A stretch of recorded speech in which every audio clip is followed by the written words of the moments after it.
Akasozi Lubaga kawumye olwannamungi w'omuntu akwatiridde okwetaba ku bikujjuko by'ekereziya Lutikko eno okuweza emyaka 10 beddu. Okusaba kukulembeddwamu Ssaabasumba w'essaza ekkulu erya Kampala Paul Ssemogerere ng'ayambibwako abasumba n'abasosolodooti abalala. Pulezidenti Yoweri Kaguta Museveni naye omukolo tagutumidde mwana. Ono asinzidde wano n'asaba ekereziya n'abakulembeze b'enzikiriza zonna okwongera okukubiriza abantu okukola bejje mu bwavu. But we have got poverty of 20%. So those poor people are not Bakafiri. They are our own people. Our Christo, Nabasilam. So therefore, my challenge to you, apart from loving, doing what God told you, love God with all your heart, love your neighbors, you love yourself. But also, me, I emphasize, work so that you get out of poverty.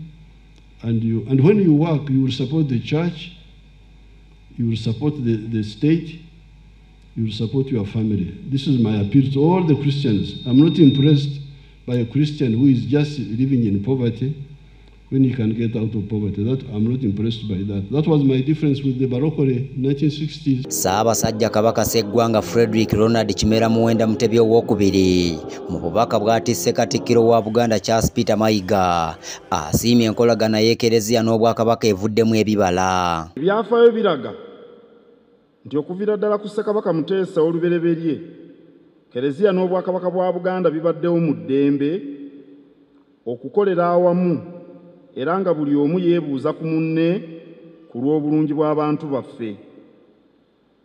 Enkolagana eno evuddemu ebibala bingi omuli abakulembeze abaweereza obulungi Obwakabaka n'eggwanga lyaffe. Twagala tukuume enkolagana eno. Ssekiri ekimaamidde Obuganda mu ngeri ey'enjawulo asiimye ekereziya okuvangayo okwogera ku nsonga ezinyigiriza bannansi. Ebiseera bingi tulidde Kereziya ng'evumirira embeera ezinyigiriza abantu omuli okusosolwa olw'eddiini, eggwanga n'endowooza zaabwe mu by'obufuzi.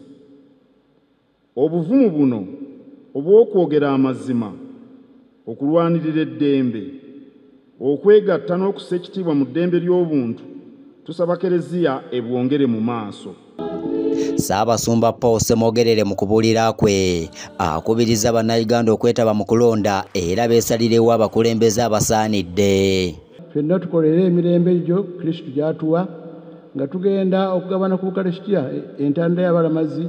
Tusabe Mukama waffe Yesu Kristo atuyambe obudde buno bwe tugendamu tubuyitemu na kwagala. Akalulu is a process. Tuleme kukyawagana na kulwanagana.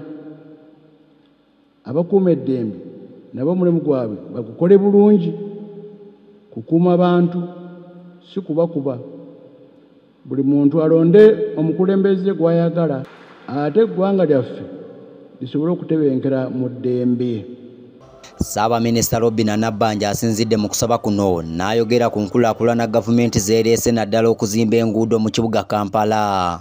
Abamu ku beesimbyewo nga bakulembeddwamu akwatidde NRM bendera ku kifo ky'omubaka wa Makindye Ssaabagabo Philip Mundon beebazizza obubaka Ssaabasumba bw'awadde naddala nga twolekera ekiseera kino eky'okulonda. Njagala okusaba olunaku luno lutuwe ekyokulabirako ekirungi tusobole okuweereza abantu baffe abalungi, tusobole okunyweza okukkiriza ate twongere eddembe n'okuba nga tukolaganira wamu naddala nga tugenda mu kulonda kuno okubiinabiyita omwaka guno ogujja. Omukolo gwetabiddwako Omulangira David Wasajja, bannaddiini okuva mu nzikiriza ez'enjawulo, baminisita okuva mu gavumenti ya Kabaka n'eya wakati, bannabyabufuzi n'abantu abalala bangi. Nze Andrew Sebbira, Lubaga mu Kampala.